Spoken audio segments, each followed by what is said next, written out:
Inilah keturunan Esau, yaitu Edom. Esau mengambil perempuan-perempuan Kanaan menjadi istrinya, yakni Ada, anak Elon orang Het, dan Oholibama, anak Ana, anak Zibeon orang Hewi, dan Basmat, anak Ismael, adik Nebayot. Ada melahirkan Elifas bagi Esau, dan Basmat melahirkan Rehuel, dan Oholibama melahirkan Yeus, Yaelam, dan Korah. Itulah anak-anak Esau yang lahir baginya di tanah Kanaan. Esau membawa istri-istrinya, anak-anaknya lelaki dan perempuan, dan semua orang yang ada di rumahnya, ternaknya, segala hewannya, dan segala harta bendanya yang telah diperolehnya di tanah Kanaan.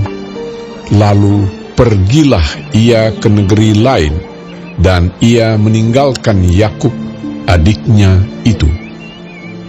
Sebab harta milik mereka terlalu banyak, sehingga mereka tidak dapat tinggal bersama-sama, dan negeri penumpangan mereka tidak dapat memuat mereka karena banyaknya ternak mereka itu.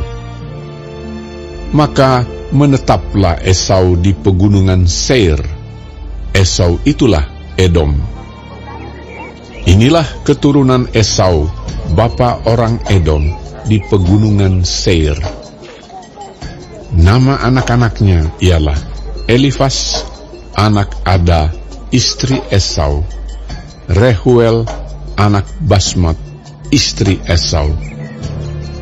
Anak-anak Elifas ialah Teeman, Omar, Zefo, Gaetam, dan Kenas. Timna adalah gundik Elifas anak Esau. Ia melahirkan Amalek bagi Elifas. Itulah cucu-cucu Ada, istri Esau. Inilah anak-anak Rehuel, Nahat, Zera, Syama, dan Miza. Itulah cucu-cucu Basmat, istri Esau. Inilah anak-anak Oholibama, istri Esau itu, anak Ana, anak Zibeon. Ia melahirkan bagi Esau Yeus, Yaelam, dan Korah. Inilah kepala-kepala kaum Bani Esau, keturunan Elifas, anak sulung Esau.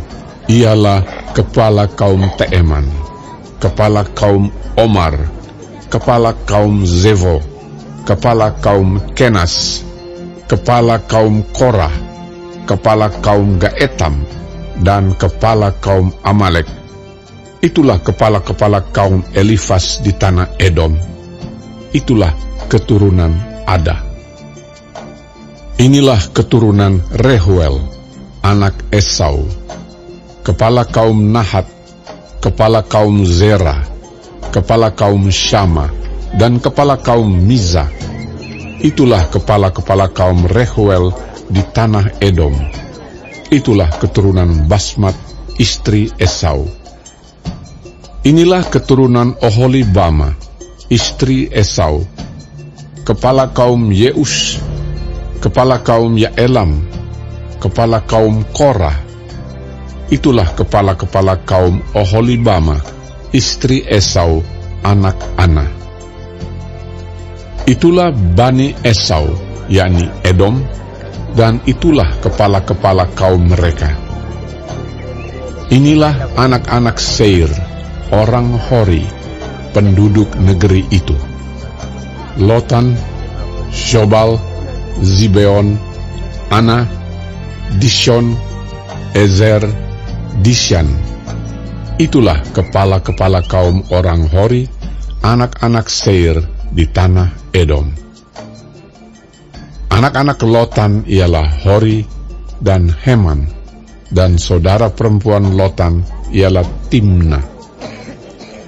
Inilah anak-anak Shobal: Alwan, Manahat, Ebal, Shefo, dan Onam. Inilah anak-anak Zibeon, Aya dan Ana. Ana inilah yang menemui mata-mata air panas di padang gurun, ketika ia sedang menggembalakan keledai Zibeon, ayahnya itu. Inilah anak-anak Ana, Dishon dan Oholibama, anak perempuan Ana. Inilah anak-anak Dishon, Hemdan, Eshiban, Yitran, dan Keran. Inilah anak-anak Ezer, Bilhan, Zaawan, dan Akan. Inilah anak-anak Dishan, Us, dan Aran. Itulah kepala-kepala kaum orang Hori, kepala kaum Lotan, kepala kaum Shobal, kepala kaum Zibeon, kepala kaum Ana, kepala kaum Dishon, kepala kaum Ezer, dan kepala kaum Dishan. Itulah kepala-kepala kaum orang Hori, kaum demi kaum di tanah Seir. Inilah raja-raja yang memerintah di tanah Edom, sebelum ada seorang raja memerintah atas orang Israel. Di Edom yang memerintah ialah Bela bin Beor, dan kotanya bernama Tinhaba. Setelah Bela mati, Yobab bin Zerah dari Bozra menjadi raja menggantikan dia. Setelah Yobab mati, Husham dari negeri orang Teeman menjadi raja menggantikan dia. Setelah Husham mati, Hadad bin Bedad menjadi raja menggantikan dia. Dialah yang memukul kalah orang Midian di daerah Moab, dan kotanya bernama Awit. Setelah Hadad mati, Samlah dari Masreka menjadi raja menggantikan dia. Setelah Samlah mati, Saul dari Rehobot yang di pinggir sungai menjadi raja menggantikan dia. Setelah Saul mati, Baal Hanan bin Akbor menjadi raja menggantikan dia. Setelah Baal Hanan bin Akbor mati, Hadar menjadi raja menggantikan dia. Kotanya bernama Pahu, dan istrinya bernama Mehetabeel binti Matred binti Mezahab. Inilah nama kepala-kepala kaum Esau menurut kaum dan tempat mereka, dengan nama mereka masing-masing. Kepala kaum Timna, kepala kaum Alwa, kepala kaum Yetet, kepala kaum Oholibama, kepala kaum Ela, kepala kaum Pinon, kepala kaum Kenas, kepala kaum Teeman, kepala kaum Mibzar, kepala kaum Magdiel, dan kepala kaum Iram. Itulah kepala-kepala kaum Edom menurut tempat kediaman mereka di tanah milik mereka. Edom ialah Esau, bapa orang Edom.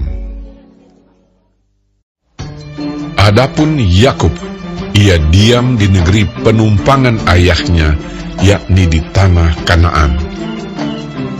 Inilah riwayat keturunan Yakub. Yusuf tatkala berumur 17 tahun, jadi masih muda, biasa menggembalakan kambing domba bersama-sama dengan saudara-saudaranya, anak-anak Bilha dan Zilpa, kedua istri ayahnya. Dan Yusuf menyampaikan kepada ayahnya kabar tentang kejahatan saudara-saudaranya.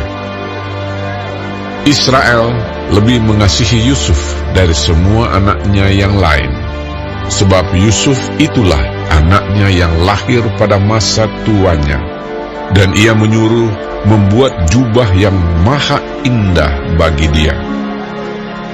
Setelah dilihat oleh saudara-saudaranya bahwa ayahnya lebih mengasihi Yusuf dari semua saudaranya, maka bencilah mereka itu kepadanya dan tidak mau menyapanya dengan ramah.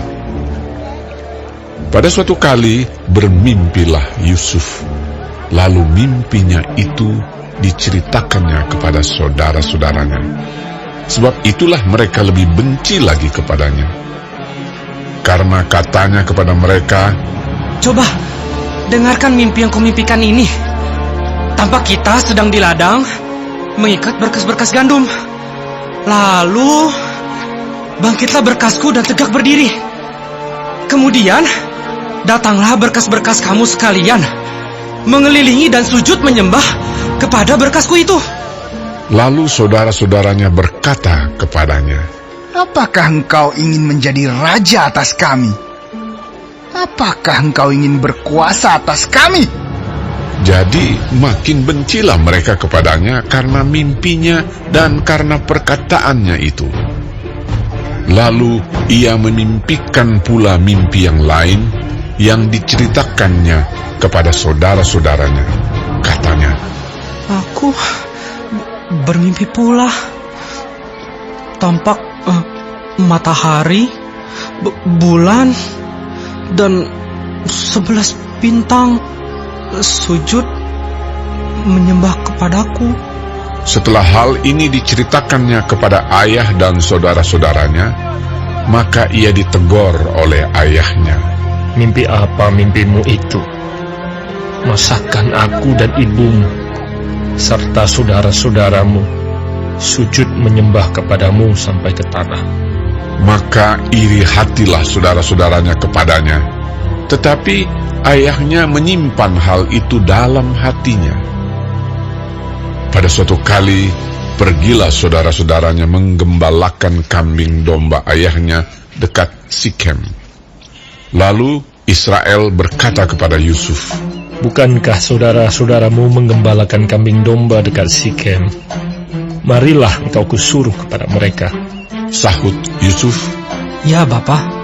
Kata Israel kepadanya, "Pergilah engkau melihat apakah baik keadaan saudara-saudaramu dan keadaan kambing domba, dan bawalah kabar tentang itu kepadaku." Lalu Yakub menyuruh dia dari lembah Hebron, dan Yusuf pun sampailah ke Sikem.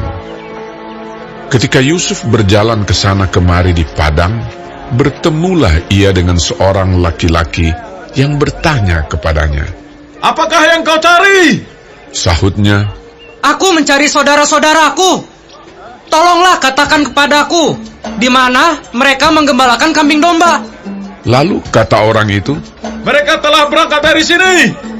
Sebab telah kudengar mereka berkata, 'Marilah kita pergi ke Dotan.'" maka Yusuf menyusul saudara-saudaranya itu dan didapatinyalah mereka di Dotan.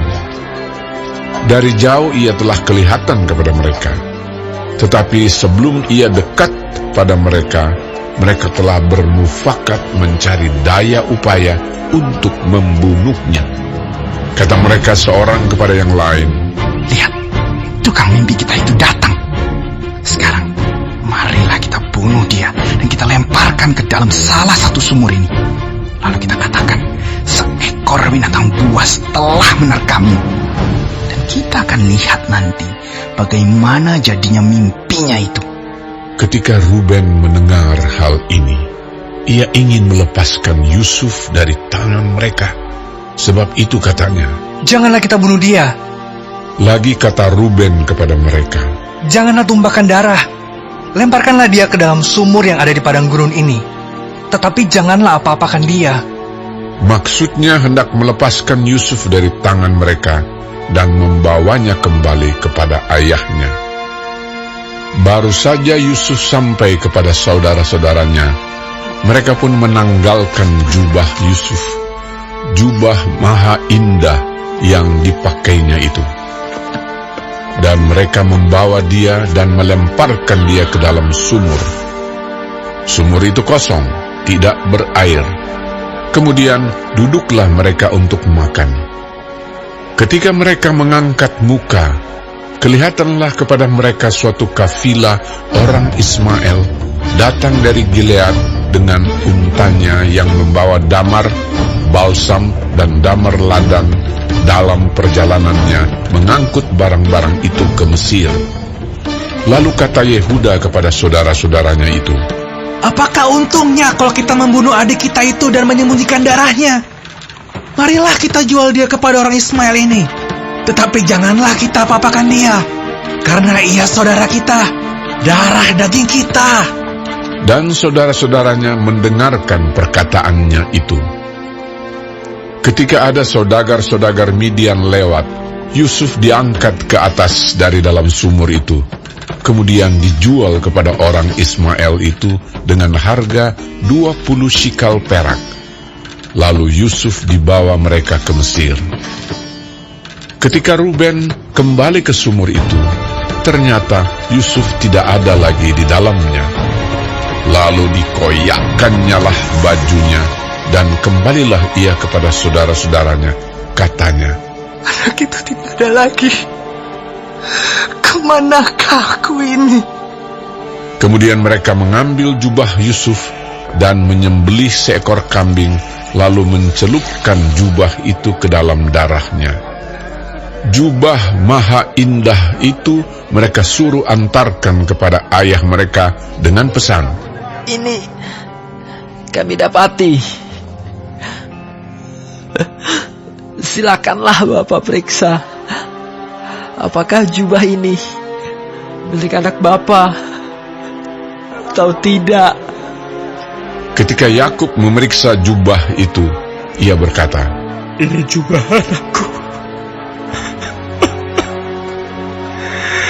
Binatang buas telah memakannya.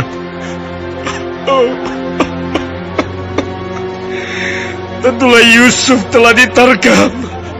dan Yakub mengoyakkan jubahnya, lalu mengenakan kain kabung pada pinggangnya, dan berkabunglah ia berhari-hari lamanya karena anaknya itu. Sekalian anaknya laki-laki dan perempuan berusaha menghiburkan dia, tetapi ia menolak dihiburkan, serta katanya, Tidak, aku akan berkabung sampai aku turun mendapatkan anakku ke dalam dunia orang mati. Demikianlah Yusuf ditangisi oleh ayahnya. Adapun Yusuf, ia dijual oleh orang Midian itu ke Mesir, kepada Potifar, seorang pegawai istana Fir'aun, kepala pengawal raja. Pada waktu itu, Yehuda meninggalkan saudara-saudaranya dan menumpang pada seorang adulam yang namanya Hira. Di situ Yehuda melihat anak perempuan seorang Kanaan. Nama orang itu ialah Shua. Lalu Yehuda kawin dengan perempuan itu dan menghampirinya. Perempuan itu mengandung, lalu melahirkan seorang anak laki-laki dan menamai anak itu Er. Sesudah itu perempuan itu mengandung lagi, lalu melahirkan seorang anak laki-laki dan menamai anak itu Onan. Kemudian perempuan itu melahirkan seorang anak laki-laki sekali lagi dan menamai anak itu Shelah. Yehuda sedang berada di Kezib ketika anak itu dilahirkan. Sesudah itu Yehuda mengambil bagi Er, anak sulungnya, seorang istri yang bernama Tamar. Tetapi Er, anak sulung Yehuda itu adalah jahat di mata Tuhan, maka Tuhan membunuh dia. Lalu berkatalah Yehuda kepada Onan, Hampirilah istri kakakmu itu, kawinlah dengan dia sebagai ganti kakakmu, dan bangkitkanlah keturunan bagi kakakmu. Tetapi Onan tahu bahwa bukan ia yang empunya keturunannya nanti. Sebab itu setiap kali ia menghampiri istri kakaknya itu, ia membiarkan maninya terbuang, supaya ia jangan memberi keturunan kepada kakaknya. Tetapi yang dilakukannya itu adalah jahat di mata Tuhan, maka Tuhan membunuh dia juga. Lalu berkatalah Yehuda kepada Tamar, menantunya itu, Tinggallah sebagai janda di rumah ayahmu, sampai anakku Shelah itu besar. sebab pikirnya, Jangan-jangan ia mati seperti kedua kakaknya itu. Maka pergilah Tamar dan tinggal di rumah ayahnya. Setelah beberapa lama, matilah anak Syua, istri Yehuda. Habis berkabung, pergilah Yehuda ke Timna, kepada orang-orang yang menggunting bulu domba-dombanya, bersama dengan Hira, sahabatnya, orang Adulam itu. Ketika dikabarkan kepada Tamar, Bapak mertuamu sedang di jalan ke Timna untuk menggunting bulu domba-dombanya. maka ditanggalkannya lah pakaian kejandaannya. Ia bertelekung dan berselubung, lalu pergi duduk di pintu masuk ke Enaim yang di jalan ke Timna. Karena dilihatnya bahwa Shela telah menjadi besar, dan dia tidak diberikan juga kepada Shela itu untuk menjadi istrinya. Ketika Yehuda melihat dia, disangkanyalah dia seorang perempuan sundal, karena ia menutupi mukanya. Lalu berpalinglah Yehuda mendapatkan perempuan yang di pinggir jalan itu, serta berkata, Marilah, aku mau menghampiri engkau. sebab ia tidak tahu bahwa perempuan itu menantunya. Tanya perempuan itu, Apakah yang akan kau berikan kepadaku jika engkau menghampiri aku? jawabnya, Aku akan mengirimkan kepadamu seekor anak kambing dari kambing dombaku. kata perempuan itu, Asal engkau memberikan tanggungannya sampai engkau mengirimkannya kepadaku. tanyanya, Apakah tanggungan yang harus kuberikan kepadamu? jawab perempuan itu, Cap meteraimu serta kalungmu dan tongkat yang ada di tanganmu. lalu diberikannya lah semuanya itu kepadanya, maka ia menghampirinya. Perempuan itu mengandung daripadanya. Bangunlah perempuan itu, lalu pergi. Ditanggalkannya telekungnya, dan dikenakannya pula pakaian kejandaannya.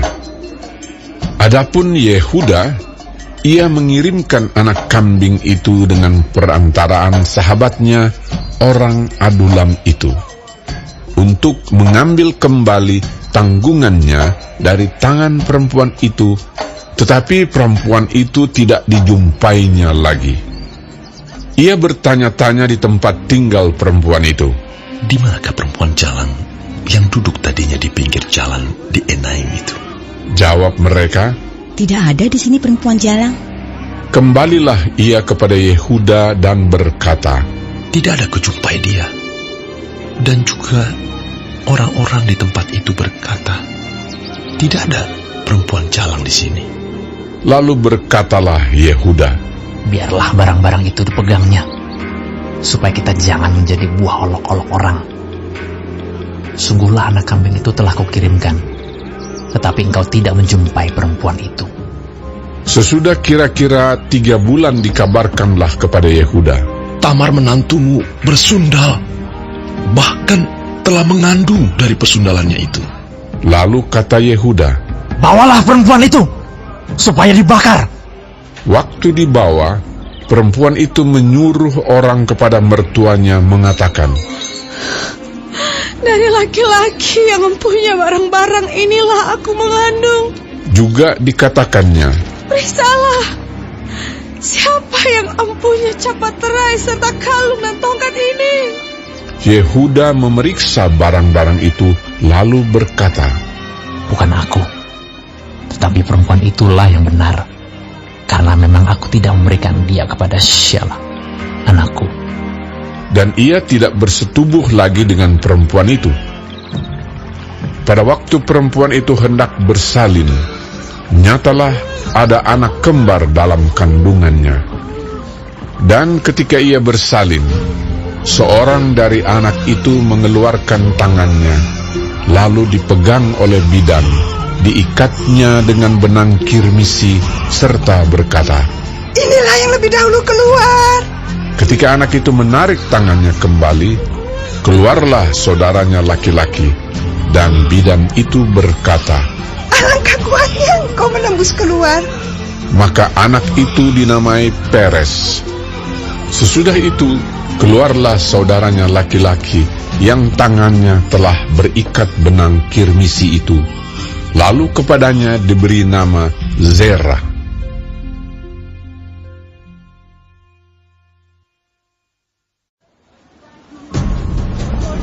Adapun Yusuf telah dibawa ke Mesir, dan Potifar, seorang Mesir, pegawai istana Fir'aun, kepala pengawal raja, membeli dia dari tangan orang Ismail yang telah membawa dia ke situ. Tetapi Tuhan menyertai Yusuf, sehingga ia menjadi seorang yang selalu berhasil dalam pekerjaannya. Maka tinggallah ia di rumah tuannya, orang Mesir itu. Setelah dilihat oleh tuannya bahwa Yusuf disertai Tuhan dan bahwa Tuhan membuat berhasil segala sesuatu yang dikerjakannya, maka Yusuf mendapat kasih tuannya dan ia boleh melayani dia. Kepada Yusuf diberikannya kuasa atas rumahnya dan segala miliknya diserahkannya pada kekuasaan Yusuf. Sejak ia memberikan kuasa dalam rumahnya dan atas segala miliknya kepada Yusuf, Tuhan memberkati rumah orang Mesir itu karena Yusuf, sehingga berkat Tuhan ada atas segala miliknya, baik yang di rumah maupun yang di ladang. Segala miliknya diserahkannya pada kekuasaan Yusuf, dan dengan bantuan Yusuf, ia tidak usah lagi mengatur apa-apapun selain dari makanannya sendiri. Adapun Yusuf itu manis sikapnya dan elok parasnya. Selang beberapa waktu, istri tuannya memandang Yusuf dengan berahi, lalu katanya, "Marilah tidur dengan aku." Tetapi Yusuf menolak dan berkata kepada istri tuannya itu, "Dengan bantuanku, tuanku itu tidak lagi mengatur apa yang ada di rumah ini. Dan ia telah menyerahkan segala miliknya pada kekuasaanku. Bahkan di rumah ini, ia tidak lebih besar kuasanya daripadaku. Dan tiada yang tidak diserahkannya kepadaku selain daripada engkau, sebab engkau istrinya. Bagaimana mungkin aku melakukan kejahatan yang besar ini dan berbuat dosa terhadap Allah?" Walaupun dari hari ke hari perempuan itu membujuk Yusuf, Yusuf tidak mendengarkan bujukannya itu untuk tidur di sisinya dan bersetubuh dengan dia. Pada suatu hari, masuklah Yusuf ke dalam rumah untuk melakukan pekerjaannya.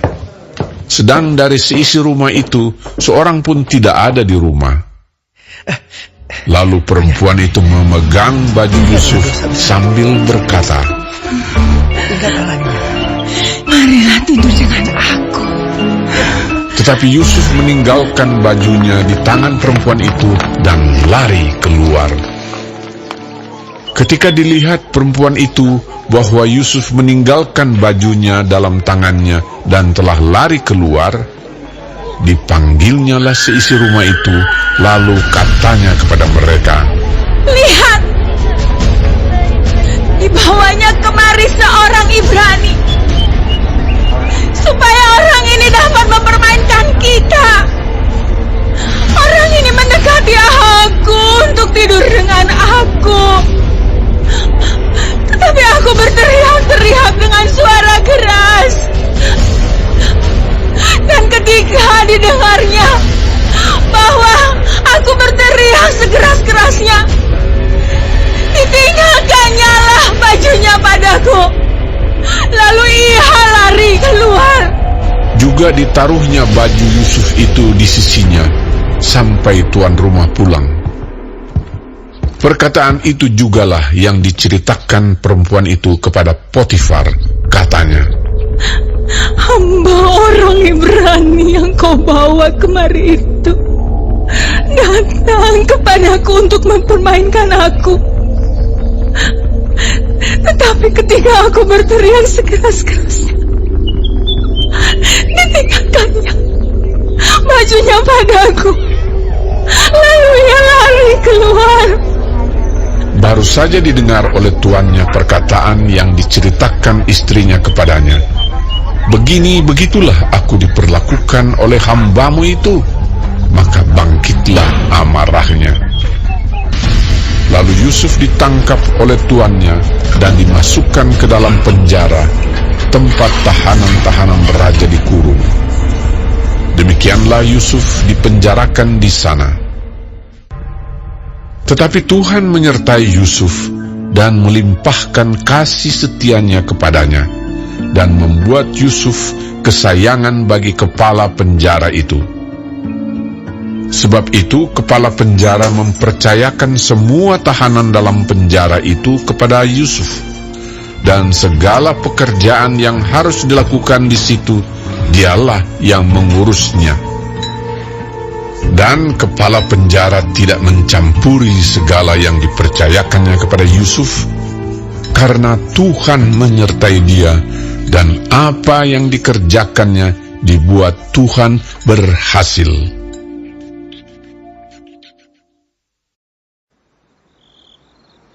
Sesudah semuanya itu terjadilah bahwa juru minuman Raja Mesir dan juru rotinya membuat kesalahan terhadap tuannya, Raja Mesir itu. Maka murkalah Fir'aun kepada kedua pegawai istananya, kepala juru minuman dan kepala juru roti itu. Ia menahan mereka dalam rumah kepala pengawal raja, dalam penjara tempat Yusuf dikurung. Kepala pengawal raja menempatkan Yusuf bersama-sama dengan mereka untuk melayani mereka. Demikianlah mereka ditahan beberapa waktu lamanya. Pada suatu kali bermimpilah mereka keduanya, baik juru minuman maupun juru roti Raja Mesir yang ditahan dalam penjara itu. Masing-masing ada mimpinya pada satu malam juga, dan mimpi masing-masing itu ada artinya sendiri. Ketika pada waktu pagi Yusuf datang kepada mereka, segera dilihatnya bahwa mereka bersusah hati. Lalu ia bertanya kepada pegawai-pegawai istana Fir'aun yang ditahan bersama-sama dengan dia dalam rumah tuannya itu, "Mengapakah hari ini mukamu semuram itu?" Jawab mereka kepadanya, "Kami bermimpi, tetapi tidak ada orang yang dapat mengartikannya." Lalu kata Yusuf kepada mereka, "Bukankah Allah yang menerangkan arti mimpi? Ceritakanlah kiranya mimpimu itu kepadaku." Kemudian juru minuman itu menceritakan mimpinya kepada Yusuf. Katanya, "Dalam mimpiku itu, tampak ada pohon anggur di depanku. Pohon anggur itu ada 3 carangnya, dan baru saja pohon itu bertunas. Bunganya sudah keluar, dan tandan-tandannya penuh buah anggur yang ranum. Dan di tanganku ada piala Firaun. Buah anggur itu kuambil, lalu kuperas ke dalam piala Firaun, kemudian kusampaikan piala itu ke tangan Firaun." Kata Yusuf kepadanya, "Beginilah arti mimpi itu. Ketiga carang itu artinya 3 hari. Dalam 3 hari ini, Firaun akan meninggikan engkau dan mengembalikan engkau ke dalam pangkatmu yang dahulu. Dan engkau akan menyampaikan piala ke tangan Firaun seperti dahulu kala, ketika engkau jadi juru minumannya. Tetapi ingatlah kepadaku, apabila keadaanmu telah baik nanti, tunjukkanlah terima kasihmu kepadaku dengan menceritakan hal ikhwalku kepada Firaun. Dan tolonglah keluarkan aku dari rumah ini. Sebab aku diculik begitu saja dari negeri orang Ibrani. Dan di sini pun aku tidak pernah melakukan apa-apa yang menyebabkan aku layak dimasukkan ke dalam liang tutupan ini." Setelah dilihat oleh kepala juru roti betapa baik arti mimpi itu, berkatalah ia kepadanya, "Aku pun bermimpi juga. Tampak aku menjunjung 3 bakul berisi penganan. Dalam bakul atas ada berbagai-bagai makanan untuk Fir'aun, buatan juru roti. Tetapi burung-burung memakannya dari dalam bakul yang di atas kepalaku." Yusuf menjawab, Beginilah arti mimpi itu. Ketiga bakul itu artinya 3 hari. Dalam 3 hari ini, Firaun akan meninggikan kau tinggi ke atas dan menggantung kau pada sebuah tiang. Dan burung-burung akan memakan dagingmu dari tubuhmu. Dan terjadilah pada hari ketiga, hari kelahiran Fir'aun, maka Fir'aun mengadakan perjamuan untuk semua pegawainya. Ia meninggikan kepala juru minuman dan kepala juru roti itu di tengah-tengah para pegawainya. Kepala juru minuman itu dikembalikannya ke dalam jabatannya, sehingga ia menyampaikan pula piala ke tangan Fir'aun. Tetapi kepala juru roti itu digantungnya, seperti yang ditakdirkan Yusuf kepada mereka. Tetapi Yusuf tidaklah diingat oleh kepala juru minuman itu, melainkan dilupakannya.